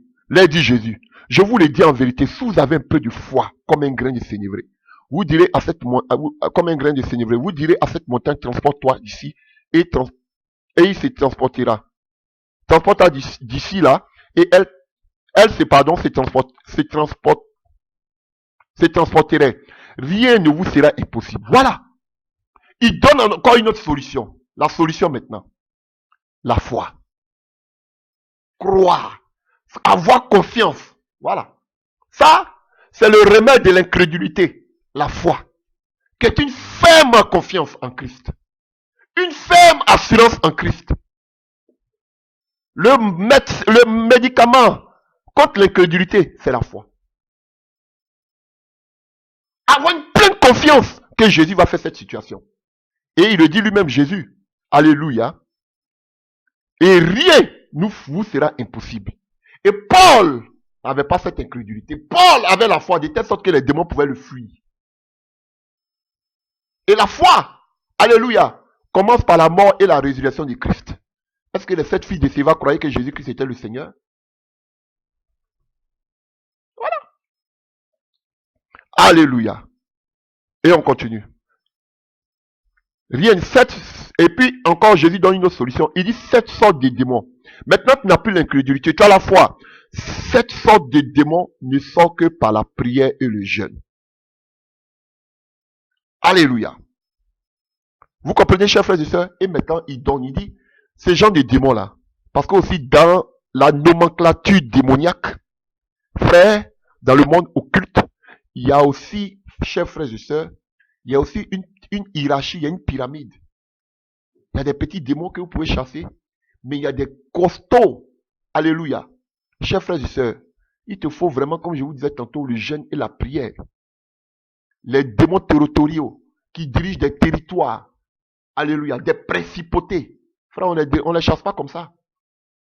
Il faut vraiment que tu sois consacré dans la prière, dans le jeûne. C'est vrai que ce n'est pas le jeûne et la prière qui te délivrent, mais tu dois, ton corps, c'est-à-dire que tu ne dois plus être charnel, tes pensées doivent être connectées sur le Seigneur. Et Dieu vient faire opérer par sa grâce. Alléluia. Donc ça, c'était en Matthieu 17. On a vu Matthieu 10, il est dans le pouvoir. Matthieu 17, ils ont fait les premiers échecs. Alors, regardez encore, en Matthieu 19 et en Luc 19 maintenant, que vous connaissez. Luc 19. Pardon, Luc 10 à partir du verset 19, pas Luc 19. Mais on prend déjà à partir de Luc 10 à partir du verset 1. Après cela, le Seigneur désigna encore 70 autres disciples. Il les envoya 2 à 2 devant lui dans toutes les villes et dans tous les lieux où lui-même devait aller. Il a dit, la moisson est grande, mais il y a peu d'ouvriers. Priez donc le maître de la moisson d'envoyer des ouvriers dans sa moisson. Alléluia. Donc, Jésus a pris 70 et à partir du verset 8, on dit quoi? Dans quelque ville que vous entrez et que l'on vous recevra, mangez ce que l'on vous présentera. Guérissez les malades qui s'y trouvent et dis-leur, le royaume de Dieu s'est approché de vous. Alléluia.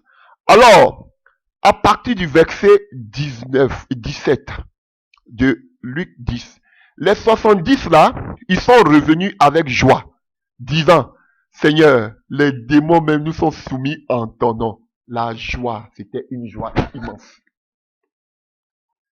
Ah frère, ils avaient tellement fait d'échecs dans ce domaine que lorsqu'ils ont pu chasser des démons, ils ont couru vers Jésus-Christ de Nazareth pour dire Seigneur Jésus. Oh, ils étaient tellement contents. Ah, enfin. Frère, vous voyez, des disciples même étaient contents parce qu'ils chassaient des démons. Donc, ils avaient des blessures internes parce qu'ils n'arrivaient même pas à chasser des démons. Eux qui marchaient avec Jésus. Et voilà pourquoi le fils du paralytique et de celui qui avait l'épilepsie, il est venu vers les disciples de Jésus. Il dit, voici mon fils chasser les démons parce qu'il se disait que des gens qui marchent avec Jésus, si les maîtres là, ils chassent des démons, c'est qu'eux aussi ils sont capables de chasser des démons. Voilà, même si pendant que Jésus même était occupé peut-être en prière, il a amené le gars là, son fils vers les disciples, pour qu'eux aussi ils puissent chasser, mais ils étaient incapables. Voilà le problème. Beaucoup sont incapables. Donc ça crée les frustrations, ça crée les blessures. Du coup, ce sont des thèmes sur lesquels vous ne les verrez pas trop prêcher. Pourquoi? Parce que même ils se voient incapables face à ces situations. C'est une réalité que nous voyons.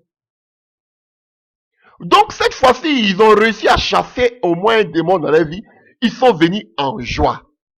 Vous avez vu Paul chasser des démons et puis être en joie parce qu'il sait que ça c'est son droit de chasser un démon. Mais eux, comme ils étaient passés par échec et échec, le jour qu'ils ont chassé un démon, ils étaient en joie. Et ils sont revenus vers le Seigneur. Jésus, on a pu chasser des démons, alléluia. Ils étaient heureux, contents. Ils venaient d'avoir leur doctorat. Alléluia. Ils étaient heureux. Pourtant, eux, leur vie chrétienne se limitait seulement qu'à chasser des démons, alors que c'était des petites choses. Alléluia. Comme beaucoup de personnes aujourd'hui, eux, délivrance miracle. Non, ça c'est le béaba. Ce sont des choses que tu dois. Ça c'est. Frère, ce sont des choses. C'est normal pour un véritable enfant de Dieu. Mais pour eux, pour beaucoup, c'est une aubaine. Ça c'est la mer à boire. C'est pas facile pour eux. Regardez toute la peine que les 7 filles de Séva se sont données pour pouvoir chasser un démon. Alors que Paul, ce sont les démons même qui le fuyaient. Il ne faisait pas d'effort. Alléluia. Alors, chers frères et sœurs, Jésus l'a dit, c'est beau, les démons vous ont soumis. Mais ça, c'était une petite chose. Cependant, il a dit, ne vous réjouissez pas parce que les esprits vous ont soumis. Jésus me l'a dit, mais pourquoi vous êtes contents comme ça? Vous voyez jusqu'à quel niveau les chrétiens sont, ils sont Oh, alléluia. Les chrétiens sont perdus. Eux-mêmes les droits. Dieu même, Jésus même vous a dit, je vous donne le pouvoir, on a dit tout à l'heure. Allez avec le pouvoir de chasser les démons. Eux-mêmes les droits. Ils sont contents. Jésus dit, mais pourquoi vous vous réjouissez comme ça? C'est normal. Mais pour eux, ils venaient d'avoir un examen. Alléluia. Jésus dit non. Ça c'est sur la terre là, ça c'est rien, c'est normal. En ton nom, nous avons pu chasser les démons. Jésus dit, ne vous réjouissez pas de ce que les esprits vous sont soumis. Mais réjouissez-vous plutôt de ce que vos noms sont écrits dans les cieux. Ah, donc dans les cieux là, il y a les noms qui sont écrits là-bas. Waouh. Vous voyez les hommes, les chrétiens, ils se réjouissent de ce qui est terrestre. Au moins, même s'ils se réjouissaient, même parce qu'on chassait les démons, c'était bon. Mais ils se réjouissent des futilités. Succès, élévation, bénédiction. Alléluia. Mais ils oublient ce qui est l'essentiel. Que nos noms sont écrits dans le livre des vies. Ils n'ont pas l'assurance de leur salut. Ça fait pitié. Ils courent vers les pasteurs, vers les révérends, qui peuvent chasser les démons. Pasteur, chasse les démons. Pasteur, il faut chasser mon esprit. Pasteur, il faut que je fasse ceci. Et puis derrière, ce n'est pas ton esprit. Ma maladie. Pasteur, ma maladie. Ma maladie. Vous donnez accès, vous courez derrière les révérends pour ces genres de choses. Parce que vous voulez voir des miracles. Vous voulez voir des bénédictions, des délivrances. Mais il y a un problème. Combien d'entre vous savent qu'ils sont sauvés? Combien de chrétiennes savent que leurs noms sont écrits dans le livre de vie? Combien de personnes savent que s'ils meurent aujourd'hui, ils iront au paradis? Il y en a combien? C'est de ça qu'on doit se réjouir, de savoir que tu ne vas pas passer ton éternité en enfer, mais que tu vas passer ton éternité au ciel. Voici l'assurance du salut. Combien de chrétiens ont l'assurance du salut? Voici encore une autre solution. Frère, Jésus n'agit pas avec des gens qui ne savent pas qui ils sont, qui ne savent pas qu'ils ont l'assurance de leur salut. Et Jésus dit, réjouissez-vous de ce que vos noms sont écrits dans le livre de vie, dans les cieux. On va voir. C'est ça l'assurance. Beaucoup parlent de l'assurance du salut, l'assurance de ce j'ai l'assurance de mon salut. Qu'est-ce que c'est que l'assurance du salut? Tu veux que les démons te soient soumis, tu dois avoir l'assurance de ton salut. Quand tu as l'assurance du salut, tu ne marches plus selon la terre. C'est vrai, tu es sur terre, mais tes yeux, tes pensées sont rivées sur le ciel. Tu ne vis plus sur la terre. Tu es pressé même de pouvoir quitter sur la terre. De telles personnes, Dieu les utilise puissamment. Parce qu'il sait qu'ils ne vivent plus pour eux-mêmes. Alléluia. Voilà. Combien de chrétiens aujourd'hui se réjouissent parce qu'ils se disent que, ah, je sais qu'aujourd'hui, si je suis mort, si je meurs, je suis sauvé. Combien? Mais ils se réjouissent quand ils voient des démons être chassés. Des choses qui sont normales pour les chrétiens. Jésus dit, mais ne vous réjouissez pas pour ça. Ça, c'est rien. Mais ce qui est plus important pour vous, c'est que vos âmes soient sauvées.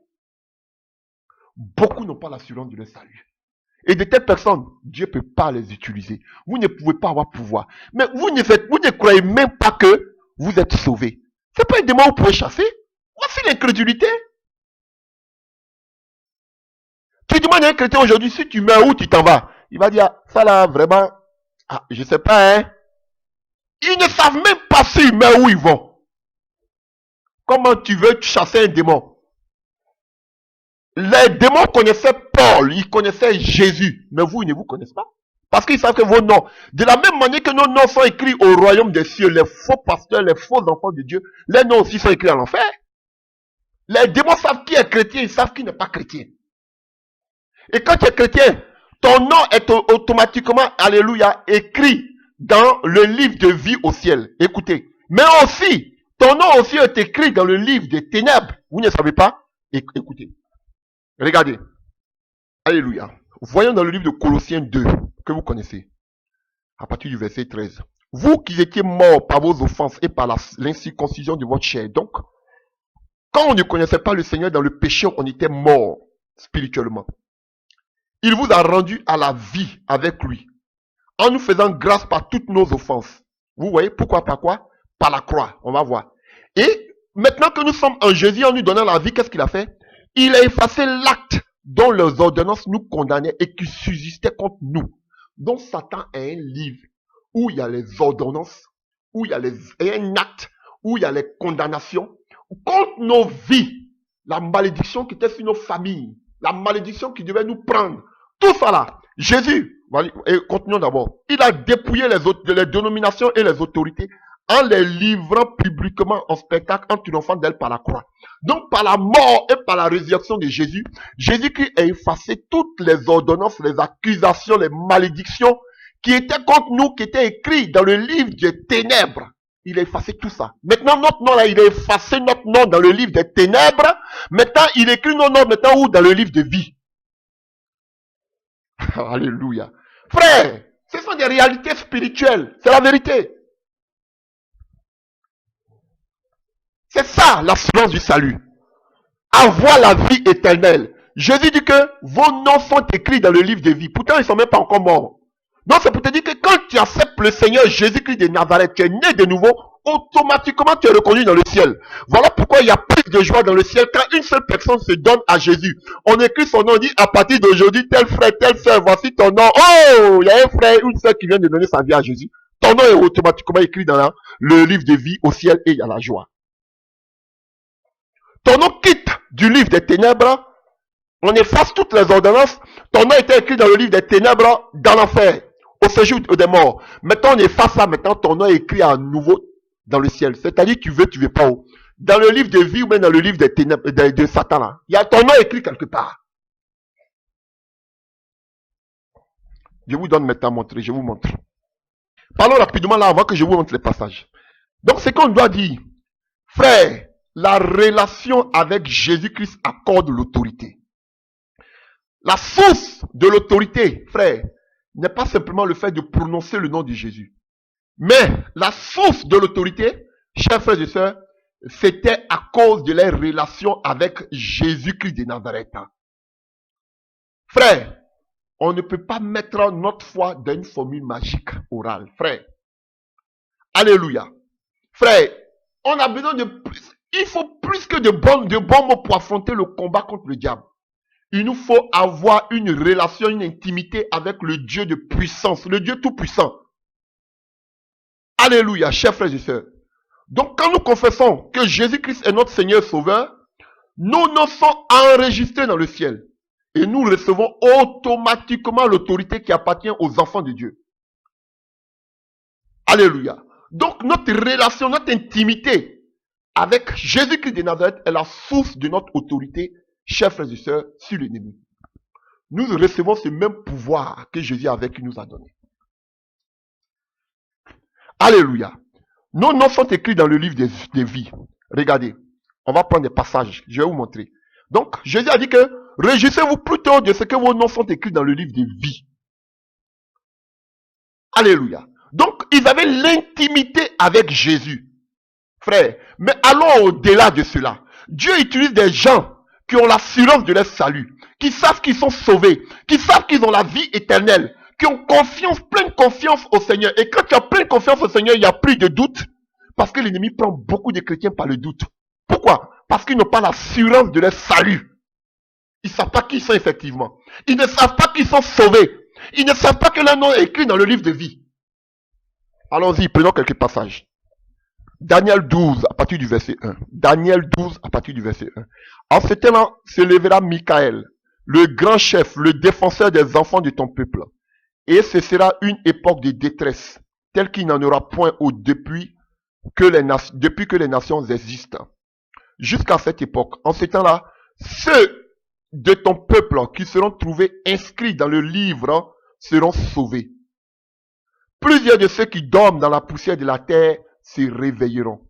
Les uns pour la vie éternelle et les autres pour l'opprobre, pour la honte éternelle. Donc, frère Daniel est en train de prophétiser déjà sur le dernier combat, l'Armageddon. Vous voyez, déjà. Et il dit que ceux, vous avez vu, ceux de ton peuple qui seront trouvés inscrits dans le livre seront sauvés. Donc, il y a un livre au ciel, frère. Et quand tu acceptes Jésus né de nouveau, ton nom est écrit dans le ciel. Tu as l'assurance. Vous voyez, Paul, aucun démon ne pouvait le résister. Il ne vivait plus pour lui. Il dit lui-même, il est pressé de partir. Parce qu'il sait qu'il a la vie éternelle. Mais beaucoup d'entre vous ne savent même pas qu'ils ont la vie éternelle. Vous n'avez même pas l'assurance. C'est un démon que vous pouvez chasser. Vous êtes des incrédules. Lisons encore. Quand on parle de l'assurance du salut, là, chers frères et sœurs, vous prenez, attends, continuons même. Alors, il y a tellement de passages, excusez-moi un peu, je suis un peu excité. Alléluia. Hébreu, et qu'on appelle là, un passage que vous connaissez tous, hein. Hébreu 11, hein. Il y a d'autres passages que je vais lire tranquillement. Or, la foi est une ferme assurance des choses qu'on espère, une démonstration de celles qu'on ne voit pas. Frère, vous voyez, pour l'avoir possédé, les anciens ont obtenu des témoignages favorables. Et vous allez voir par la suite qu'on dit que Dieu n'avait pas honte de les appeler, d'être appelés comme étant les dieux. La ferme assurance là, des choses qu'on espère là, c'était quoi? Vous pouvez lire tout Hébreu 11. C'était la vie éternelle. Tous ces gens qui sont morts là, alléluia, ils espéraient une seule chose, avoir la vie éternelle. D'autres même voulaient mourir pour avoir la vie éternelle. Et voilà ce que Jésus dit. Voilà le plus important, que tu sois sauvé. Mais vous donnez priorité aux choses qu'on appelle aux futilités. Oui, j'appelle ça une futilité. Chasser un démon, c'est une futilité. Mais pour d'autres, c'est une grande montagne. Alléluia. Chers frères et sœurs, vous voyez, donc la ferme assurance, avoir l'assurance de son salut, c'est avoir la vie éternelle. Donc vous pouvez lire tout Hébreu 11. Et continuons toujours. Prenons Hébreu 12, à partir du verset 18. Vous ne vous êtes pas approchés d'une montagne qu'on pouvait toucher et qui était embrassée par le feu, ni de la nuée, ni des ténèbres, ni de la tempête, ni du retentissement de la trompette, ni du bruit des paroles tels que ceux qui entendirent demandèrent et ne leur fut adressé aucune de plus. Car ils ne supportaient pas cette déclaration. Si même une bête touche la montagne, elle sera lapidée ou percée d'un dard. Et ce spectacle était si terrible que Moïse dit, je suis épouvanté et tout tremblant. Mais vous vous êtes approchés de la montagne de Sion, de la cité de Dieu, vivant de Jérusalem, de la Jérusalem céleste, des myriades qui ferment le cœur des anges, de l'assemblée des premiers-nés, inscrits dans les cieux. Vous voyez? Donc, nous nous sommes approchés, l'intimité. Vous voulez chasser les démons, il faut avoir l'intimité avec Jésus. Nous nous sommes approchés de la sainte montagne, nous nous sommes approchés de Dieu, l'intimité. Nos noms sont écrits dans les cieux. C'est écrit ici. Donc quand tu as l'intimité avec Dieu, tu sais que tu n'es pas n'importe qui. Un démon ne peut pas venir s'amuser avec toi. Les Jésus même arrivait, les démons déjà tremblaient. Jésus, fils d'Israël, qu'est-ce que tu es venu? Tu es venu pour nous égarer avant l'heure. Alléluia, chez le fou de Gadara. Déjà même un enfant de Dieu vient, les démons tremblent. Parce qu'on sait que lui là, c'est un enfant de Dieu qui va venir nous chasser, nous créer des problèmes. Mais vous dites que vous êtes enfant de Dieu, vous passez même là où il y a des démons, des possédés, mais ça n'a aucun effet. Vous avez un problème. Voilà la vérité que les gens ne veulent pas écouter. Prêchons sous l'amour. L'amour de Dieu. L'amour de Dieu consiste, Jésus était ému de compassion et chassait les démons. Chers frères et sœurs, nous on a attaqué. Voilà pourquoi les démons, il fallait que Dieu même vienne, Jésus même vienne à mon secours. Parce que je parle de là même, ils ne sont pas contents, ils m'attaquent. Mais Jésus vient à mon secours. Je puis tout par celui qui me fortifie. Alléluia. Vous voyez, nous nous sommes approchés. L'intimité, c'est s'approcher de Dieu dans le secret. Et on dit que nos noms sont écrits dans les cieux. Ah oui, il y a un livre dans le ciel. On continue. Vous voulez encore? Vous voulez que je vous donne encore d'autres passages? Bon. Allons-y. Apocalypse 20, comme ici à côté là. Alléluia. Si vous voulez, mon père, aller même à Apocalypse 3 encore même. Comme ici à côté. Apocalypse 3 à partir du verset 5. Celui qui vaincra sera revêtu ainsi de vêtements blancs. Et je n'effacerai point son nom du livre de vie. Et je confesserai son nom devant mon Père et devant ses anges. Ah! Donc, quand tu es enfant de Dieu, il y a ton nom dans le livre de vie. Et Dieu, si tu vainques, si tu arrives à vaincre, alléluia, Dieu va pas effacer ton nom. Donc ça veut dire qu'au ciel aussi, il y a des moments où Jésus va effacer le nom de certaines personnes. Pourquoi? Parce qu'on dit, celui qui vaincra sera vaincu ainsi de vêtements blancs et je n'effacerai point. Donc si tu n'y arrives pas à vaincre, ton nom sera aussi effacé dans le ciel. Et si ton nom n'est plus dans le livre de vie au ciel, c'est que ton nom va aller aussi quelque part. Frère, faisons attention. Et pour ne pas que ton nom soit effacé, tu dois vaincre jusqu'à la fin. Alléluia. Chers frères et sœurs. Alléluia. Donc vous voyez, ça c'était à l'église de Sardis. Vous voyez, celui qui va vaincre, il va jusqu'à la fin. Donc frère, on doit, ceux qui disent qu'on ne perd pas le salut là, on perd le salut. Ici, il a dit si tu vaincres, si tu arrives à vaincre, il ne va pas effacer ton nom. Maintenant, dans le cas contraire, si tu n'arrives pas à vaincre, c'est qui ton nom serait effacé? Apocalypse 20, on lit 2 passages et puis c'est fini. Apocalypse 20 à partir du verset 11. Puis je vis un grand trône blanc, et celui qui était assis dessus. La terre et le ciel s'enfuirent devant sa face, et il ne fut plus trouvé de place pour eux. Et je vis les morts, les grands et les petits, qui se tenaient devant Dieu. Des livres furent ouverts, et un autre livre fut ouvert, celui qui est le livre de vie. Et les morts furent jugés selon leurs œuvres, d'après ce qui est écrit dans ces livres. Frère, donc ça veut dire que dans ces livres, vous avez vu qu'on a vu dans le livre de Colossiens qu'il y a des ordonnances, il y a des accusations, des malédictions. Comment Satan accusait, on l'appelle l'accusateur des frères, il allait accuser Job. Alléluia, chers frères et sœurs. Donc Jésus est notre juge, et Dieu est juge, Jésus est notre avocat, Satan est l'accusateur. Et, frère, vous voyez, donc c'est comme un tribunal normal. Il y a un tribunal normal, on a le juge, on a qu'on appelle, qui donne la sentence, on a le procureur, qui est, alléluia, qui est l'avocat, si vous voulez, de la cour, qui accuse. On a la défense, alléluia, et puis il y a l'accusé. Donc Dieu, alléluia, est le juge. Jésus est l'avocat. Lui-même, il a dit qu'il est notre avocat. Alléluia, l'avocat de la défense qui plaide pour nous. Satan est qu'on appelle le procureur, alléluia, qui accuse, et nous sommes les accusés. Voilà. Bon, pour ceux qui sont dans le domaine juridique. Chers frères et sœurs. Donc vous voyez, donc Satan, lui aussi, Jésus va effacer les ordonnances qu'il avait contre nous dans son livre. Et ici, on nous dit que il y a un livre de vie.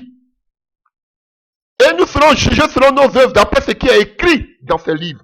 Donc ça veut dire qu'il y a des livres, dans le livre de vie, non seulement il y a nos noms, il y a nos œuvres aussi qui nous accompagnent. Et c'est en fonction de nos œuvres là que nous serons récompensés au ciel. Tout est écrit, mon ami. Voyons maintenant ce dernier passage, on va s'arrêter. Regarde ce que Paul dit dans le livre de Philippe. De Philippiens. Philippiens 4. Hein? Philippiens 4 à partir du verset 2. Il parle à une certaine Évodie. Alléluia. Et Syntyche. Donc c'est 2 sœurs. J'exhorte Évodie et j'exhorte Syntyche à être d'un même sentiment dans le Seigneur. Et toi aussi, fidèle collègue, oui, je te prie de les aider, car c'est elles qui ont combattu pour l'évangile avec moi. Donc, il parle de 2 femmes. Et il les appelle des filles. Non, il parle de 2 femmes qui ne s'attendaient pas. Alléluia. Évodie et Syntyche. Et il demande, alléluia, et on ne dit pas le nom. On ne sait pas s'il s'agit de Lydie. Alléluia. Donc, il appelle cette femme-là, peut-être que c'est Lydie, et toi aussi, fidèle collègue. Chers frères et sœurs, donc ces 2 sœurs qui ne s'entendaient pas, alléluia, et il parle ici d'un collègue. Est-ce que c'est ici collègue là, c'est au féminin ou bien au singulier? Alléluia. Et toi aussi, fidèle collègue. Donc, ici, le mot collègue qui est utilisé ici, on parle effectivement, alléluia, qu'on appelle de collègue, effectivement, ici, parce que le mot collègue qui est utilisé ici, c'est le mot sysigos, qui est traduit par collègue, alléluia, qui était le nom d'un responsable. Donc, on parle d'un responsable, alléluia.